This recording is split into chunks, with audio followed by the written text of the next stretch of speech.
These last few years have had a weight to them unlike any other.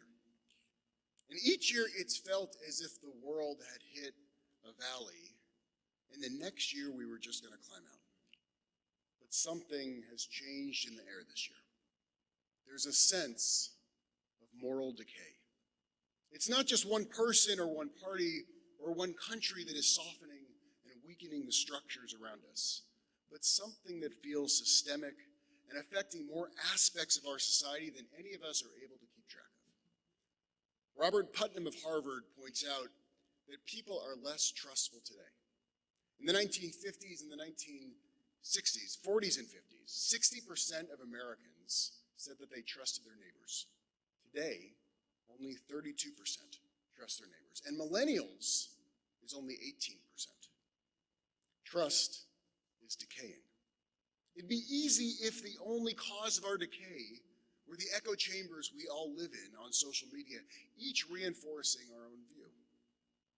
It'd be easy if the only cause of our decay was the hyper-individualism that has led to a society where 35% of Americans over 45 years old are chronically lonely, with only 8% reporting having important conversations with their neighbor. It'd be easy if the only cause of our decay was the regularity of mass shootings in our country, or that our kids, they now regularly practice how to hide from an active shooter as if it's an earthquake, as if it cannot be prevented, but it can be prepared for. For the first time since 1918, the American lifespan is shortening. In 1915 to 1918, we were in the World War, and there was a flu pandemic. Today, there is no war, and there is no flu epidemic, and our lifespans are decreasing. Since the smartphone was introduced, kids between the ages of 10 and 17 years old, their suicide rate has gone up by 70%. And I know, many of you, you're seeing there that I didn't mention that one other thing that's crumbling. I mean, Bauer, he didn't even talk about the opioid crisis. He didn't talk about the climate crisis or domestic terrorism, and I could get up here and honestly, I could rage about all of it.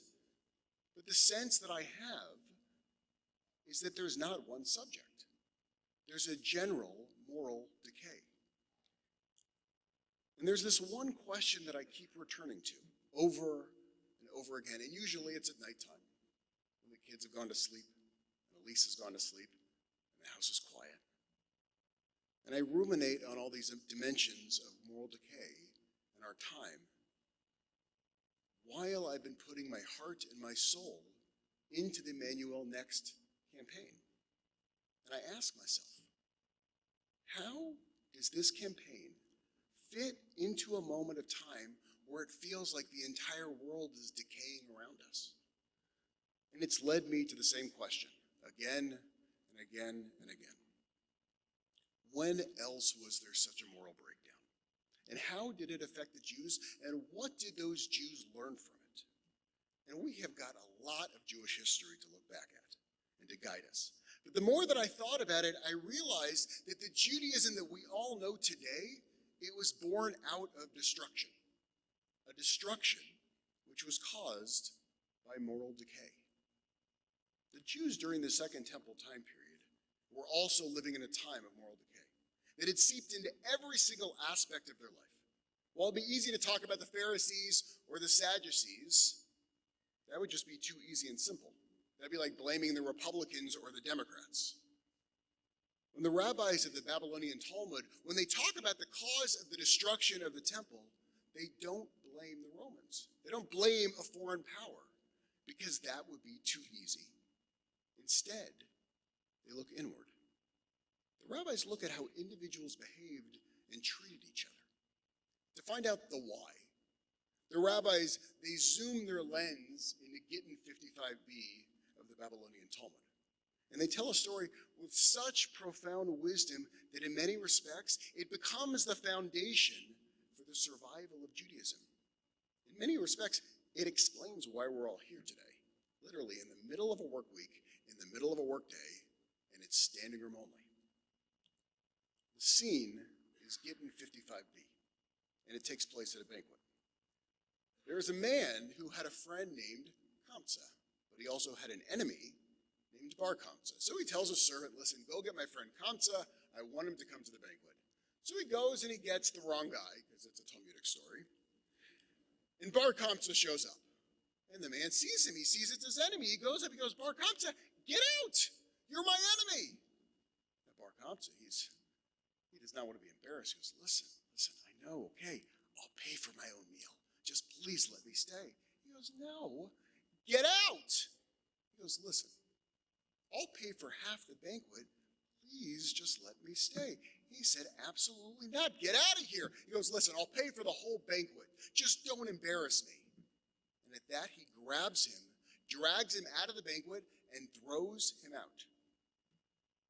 Now, did I mention that there are sages sitting at this banquet? And they say absolutely nothing about Bar Kamsa being publicly embarrassed. And I should tell you that public embarrassment in the Talmud is considered one of the highest moral crimes. And these sages sit silently. And so with that, Bar Kamsa, he says to himself, listen, since those sages did not get up and protest on my behalf when I was being embarrassed, and they seem to be fine, I'm going to go to the Romans. I'm going to go to a foreign power, and I'm going to use that foreign power to overthrow my own nation. So Bar Kamsa, he goes to the emperor, and he tells him that the Jews have rebelled against them. And if he gave them an offering, they would reject it. So the emperor, to test him, he gives them a little cow. He takes the cow to the temple, and on the way, Bar Kamsa, he puts a nick in its lip to make it unkosher and unfit to sacrifice. Well, when the sages see him and he comes to the temple, the first thing they say is, listen, let's just sacrifice the animal. I don't want any issue with the Romans here. But then another sage jumps up and goes, no, you can't do that. If we sacrifice that animal with a blemish, people are going to think it's okay to bring a blemished animal to the temple. Another sage jumps in with a brilliant idea. Let's kill Bar Kamsa. Then the guy can't go back to the Romans. Hearing this, another sage jumped up. He goes, we cannot kill Bar Kamsa. Because if we kill Bar Kamsa, other people are going to think if you bring up blemished animals, we're going to kill you. He doesn't protest because it's wrong or because there's no ethics or morality. They're protesting because they're afraid of what people will think. There is no ethics or morality guiding the sage's actions. Rather, it's all about what other people will think. Moral decay has now eroded to the very core of Judaism. And then the Talmudic story, it gives one final punch, and it states unequivocally that the destruction of the Second Temple happened because of excessive aventanut, excessive meekness. Silence was the crime. When you live in a world and in a moment of history when all around you seems to be decaying, it's never the decay that will end us. It's when we're too meek. Because meekness is the fertilizer of moral decay. The temple was destroyed in the year 70 CE, and it was a small group of Jews who then fled to a nearby city by the name of Yavna. And there they were confronted with another choice. Because up until that point, Judaism had been a centralized religion based in the temple. There was no system, there was no structure to survive outside of Jerusalem. A meek person, at this point, they would just throw their hands up and say, we're done. Judaism's over. It's come to an end. But this group of Jews, they were anything but meek. They knew that something had to be done. Those Jews in Yavna, they learned a deep lesson from the Second Temple's destruction. If they were going to survive excessive meekness, it would have to be thrown out. And instead, the real world would have to be confronted with bold and with revolutionary leadership. And that is exactly what they did. They invented rabbinic Judaism, a system that would nurture and sustain Judaism in a world of dispersed Jews. The Jews of Yavna, they invented a system where sacredness was no longer found in a place, but rather it was found by a collection of people. And they called that collection of people a minyan. And they called these new gathering places synagogues, literally from the Greek word synagogia, a gathering place of people. The bold move, it was revolutionary, and it worked. Because the Romans are not here. The Greeks are not here. The Assyrians are not here. But the Jews are here filling every single seat in this room. Rabbi Steve Leder points out that the synagogue is the only institution for the past 2,000 years till this day that makes Jews. Every other Jewish organization in our community and across our country uses Jews. They're important organizations, but there is only one organization that makes Jews. The only reason that we're sitting here today is because of the bold leadership of the rabbis of Yavne, who refused to be meek in the face of decay, despair, and displacement. Those rabbis, they saw that the world had changed, and if they didn't change with it, Judaism would be gone, just like that temple was gone. Rabbi B'nai Lappi teaches a lesson from Rabbi Yitz Greenberg, that the entire endeavor of Judaism, the entire system of Judaism, from the laws of kashrut to keeping Shabbat to fasting on Yom Kippur, is all designed for a single thing. Judaism's goal is simple. There are incredibly complex systems put in place to accomplish this goal, but every system points towards the exact same goal. The goal of Judaism, it's not halacha. It's not Jewish law. The goal of Judaism, it's not tikkun olam.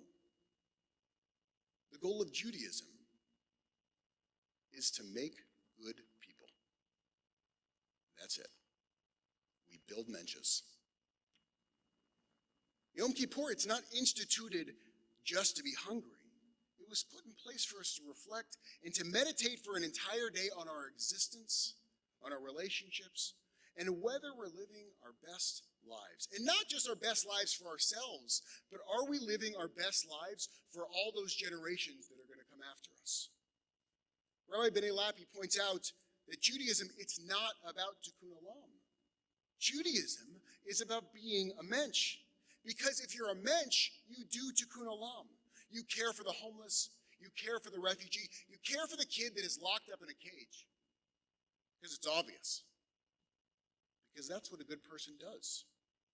Not because tikkun olam is the primary focus of Judaism. And I could go on, but this right here, this is what the rabbi's goal was in Yavne.